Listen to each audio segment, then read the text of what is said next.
So I think there is a slow change, but at the same time there is more and more companies coming out with basically flavored sugarcane vodkas.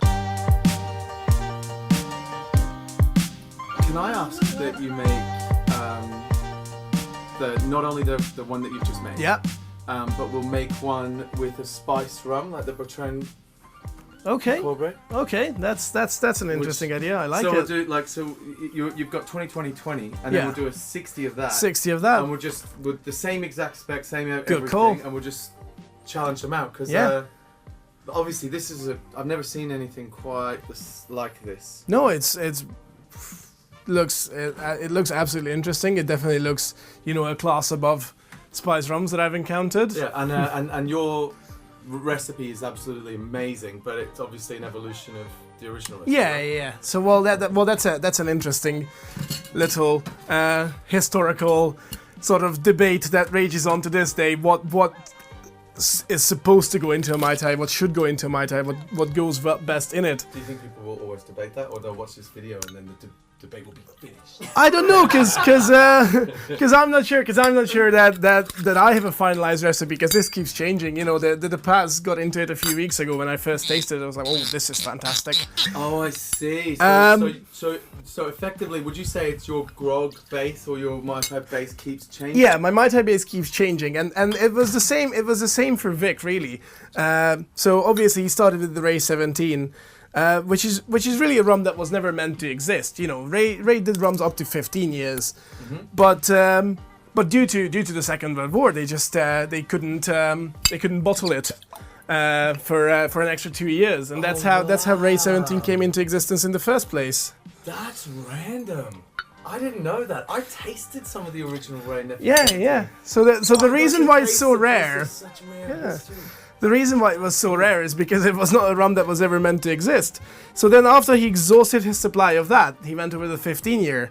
Then that started going down because the Mai Tai just blew up. It was an airline drink. The moment you stepped onto the airplane, you got given one of them. You stepped onto the cruise line to Hawaii, you got given one of them. It was crazy. It kind of became synonymous with Hawaii as well. Yeah, and then he started using a combination of Ray 15, Red Hot, and Karuba, which are two Jamaican rums that are unfortunately no longer made. Karuba is made, but to a very different degree. And then after that was gone, he went to Red Hot, Karuba, and a Martinique rum. And now these days we think of Martinique rums, everyone thinks of agricoles. And Vic described his as the color of coffee and tasting very chocolatey and nutty. Now, that's not what you think of when you think of an agricole rum, yeah. And if you look at his early menus, they have some St. James's rum, some St. James agricole, really, really expensive. And then they have some Rum Negrita, which is a molasses-based, a Rum Industriel, as people in Martinique call it, a molasses-based rum. And now that looks exactly like his description. So Martin Cate, who owns Smuggler's Cove, he actually made his own blend, a blend of Jamaican postel rums and Martinique molasses rum called Denison, which he believes is the closest to Vic's actual blend. Okay. So there's someone making a rum. Yeah. Wow. There is. Let's see how these two compare. All right. That was really quick. It's either that, or we're just so enthralled in the story that we didn't realise 7 minutes had gone by. That was really quick, though, right? Yeah, I don't know. Did you ever enter a rematch? No. No. No, I was never a speed bartender. I was always much more on the knowledge side rather than the speed side. No, my best rematch experience was definitely the one where you did the world record 2 years ago, when I was 2 stations down handing out daiquiris to everyone. Tim Stone's asking for one every 10 seconds. Oh, right, yeah. Tim had a good night that night. He definitely did. You went into this, yeah? Yeah. Okay. Yeah. Everything is in there. Cracked into it a bit. Just a little short on the ice, but it should be good. Well, if on mine you can take these guys back, because they're like didn't even start. Oh, excellent! Yeah. Let's give it a little more. That'll do. Gonna get some more mint as our necessary garnish. And then let's see. The spiced Mai Tai. I'm looking forward to this actually. So do you think the kind of whole There you go. rum industry is centered? Okay, how do I know which one's which? That's the spiced.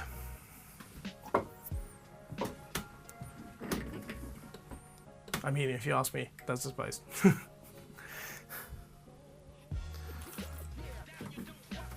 Yeah, that's your traditional one. Yeah. That's amazing. And then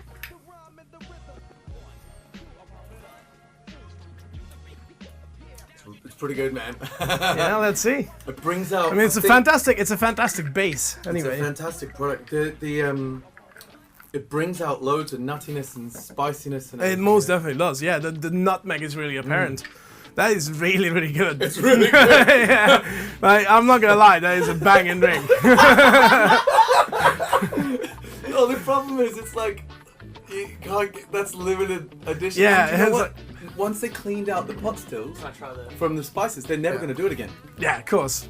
Oh, so it makes it kind of a really good drink for a Of course, yeah. It's like the 17. Well, yeah, I was gonna say, you know those limited edition rums that they were using? Yeah, here you go. The Cobra Mai Tai? Yeah, you can only get that between the years of 2018 and 2022. that was when that Mai Tai was around. There was someone telling the history in 100 years. And between 2018 and 2022, one of the most popular Mai Tais was the Cobra, but it sold out.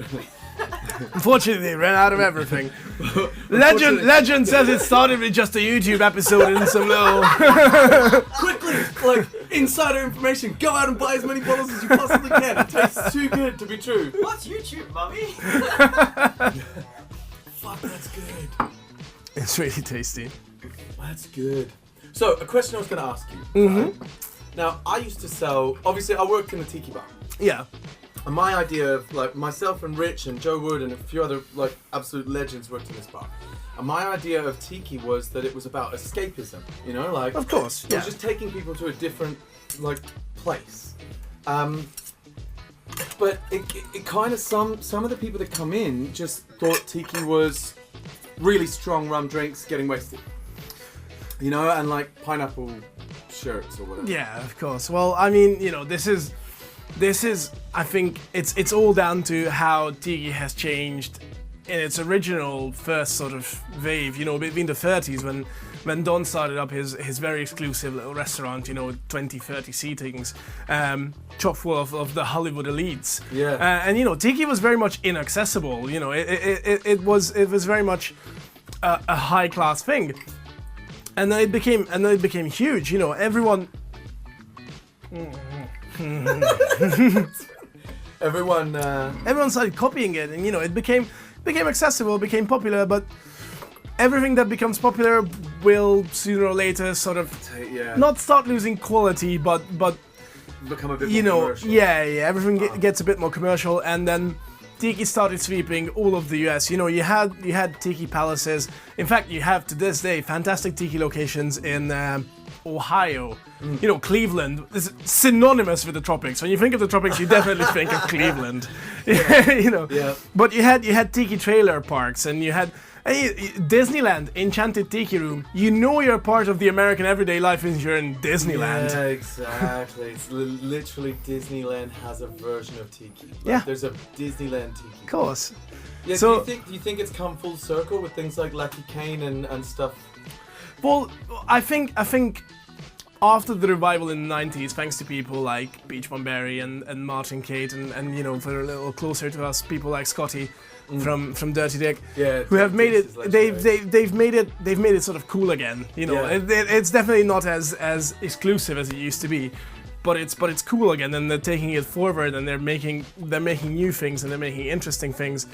And people have started branching out from rum. You know, you look at the Winchester, a gin zombie, or you look at the work that Brian Miller from Def & Co has done with his various bars. You know, they're integrating mezcal and tequila that's what I was kind of getting at. I think that sometimes some of the rums are because rum is typecast a certain way, it's pigeonholed so much that it can't reach a broader demographic. Of course, everyone's yeah. been saying for years that rum's the next big thing, but you know, to me, having worked on Scotch whiskey, when I first started with Monkey Shoulder, there was an attitude amongst a great many people that you don't mix Scotch whiskey with cocktails, and you needed to be Scottish to be a brand ambassador for Scotch whiskey. And now, like, I'm looking at rum and I'm thinking, you could be charging more for some of these rums, or they're so rare. I think rum is struggling from two ways. One of them is a movement that's very commendable to make it into a much more premium spirit. Mm-hmm. Now, however, that goes in sort of direct opposite of rum being a very accessible and popular and easy thing that people just think of mixing. And there are certain companies who don't necessarily want to change this perception because they benefit from it, because they sell ridiculous amounts of the spirit, and obviously that's great. And then there's the fact that rum is, to this day, it has a colonial past. It has a big colonial past. It has really ugly episodes like slavery, which was started in the Caribbean to harvest sugarcane. Yeah. But it also has the approach from certain Europeans where they don't necessarily value it the same way they value Scotch or cognac or even American whiskey. So you think it's quite deeply rooted in people's preconceptions? A very, very well-known distiller, a very well-celebrated distiller who has in fact won many, many awards, has told me that somebody came to him from a European importer and said, I want to buy your best casks, I'm going to give you this much money. Imagine if you went to Callan and you said, yeah, I want your best cask, I'm willing to give you this much money. You'd get laughed out. Yeah, exactly. I'd like to buy your best bottle in your secret room. You'd get laughed out. You'd get laughed out immediately. Yeah, but to me, I think that comes back to, Macallan are part of a company that sell approachable, easygoing whiskies at a reasonable price. In the same way that, like, for example, William Grant's, they sell 50-year-old Balvenie for one price, and they sell Grant's Family Reserve at a very different price.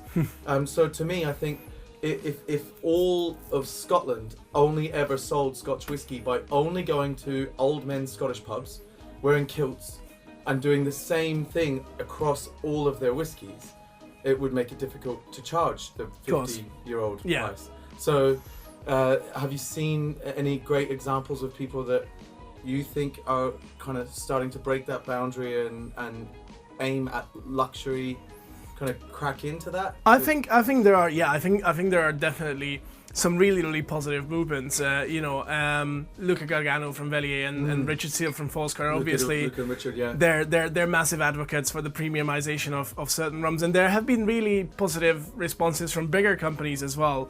Bacardi has sort of gotten behind a lot of the much more positive movements. Havana is doing a lot of really good stuff. Yeah. So I think there is a slow change, but at the same time there is more and more companies coming out with basically flavored sugarcane vodkas, and until that changes, one of the difficulties with rum, like people say, rum has no rules. Absolutely not true. Because if you think about Scotch and bourbon and Japanese whiskey and Irish whiskey, the only consistent thing between them is that they're made from grains and they have to be aged for a certain amount of period. Yep, and some distillation bits and pieces and additives. Yeah, but you've got blended and you've got they're all very different. And a Cuban rum and a Jamaican rum and a Venezuelan rum and the Martinique rum are going to be very different. Why should they be the same? Yeah. Because you've got all these national historical associations and all these traditions, and they don't have to be the same. There's no overarching rules because rum is made in 37 countries. That's a really good point. If everyone expected bourbon to behave the same way as Scotch and Irish to behave the same way as Japanese, then it wouldn't make any sense. People say rum has no rules. By that logic, whiskey has no rules. They're just lumping all one into one. Yeah. Okay. Because the Caribbean is a smaller area. So it's more about people just having more awareness of where it's coming from. Yeah, having more of an understanding. It needs some consistent laws, but mainly it needs recognition of these laws. Yeah. The EU and the US, the TTB in the US, recognizes the rules of Scotch as set out by the Scotch Whisky Association or whatever the controlling body is called. That's actually a really good point. And it recognizes the legal ramifications of tequila as set out by the regulatory council CRT, there. Nice. Yeah. They need to Yeah, recognize. and Barbados is working on a GI, Jamaica is working on a GI. The only currently accepted GI is from Martinique and Guadeloupe in the EU. And the reason for that is because technically they're part of France. Oh wow! I love this conversation so much. I want to continue this conversation, but it'll be a 45 minute. It'll be a 45-minute episode. Most Can we do definitely that? will be. Okay, why not? Yeah, that's so cool. Look, I think we wrap this up, but we come back to it with a different drink. at a Absolutely. different time. Yeah, Does that sound yeah, good? no, absolutely, yeah. Because otherwise I'm going Perfect for to me. sit here grilling you all night long. Please do. Okay, so last question, and also possibly first question if we edit it right. So, Dean Callan for the Dean Callan Show, ladies and gentlemen. So everyone calls you Sergio, Yeah. but how do you pronounce your actual name? So my actual name Because is... it's spelled different on Facebook. Yeah. Very confusing. So my actual name is Gergo, but the Ö sound at the end tends to be really confusing for a Do you lot have of to people. go down with it? Like, Gergo. No, it kind of goes. Well, it's. How do I even explain that? Because it's a sound that's present in a few Scandi languages, and it's Yeah, present. I thought it so sounded like Swedish and Norwegian people never have a problem with it. It's like yeah. So Ö, Gergo. Yeah, sort of. Gergo. Yeah, kinda. Yeah. Probably sounded really racist or something. No, it didn't. I tried. Yeah. So yeah, thank you so much, Sergio. Thank you. And until next time, or for the next hour or two, if you want to hang out. Oh, absolutely. Yeah. Okay, we'll have another one of those. I've just got enough. Well, both, yeah. Okay, cool, man.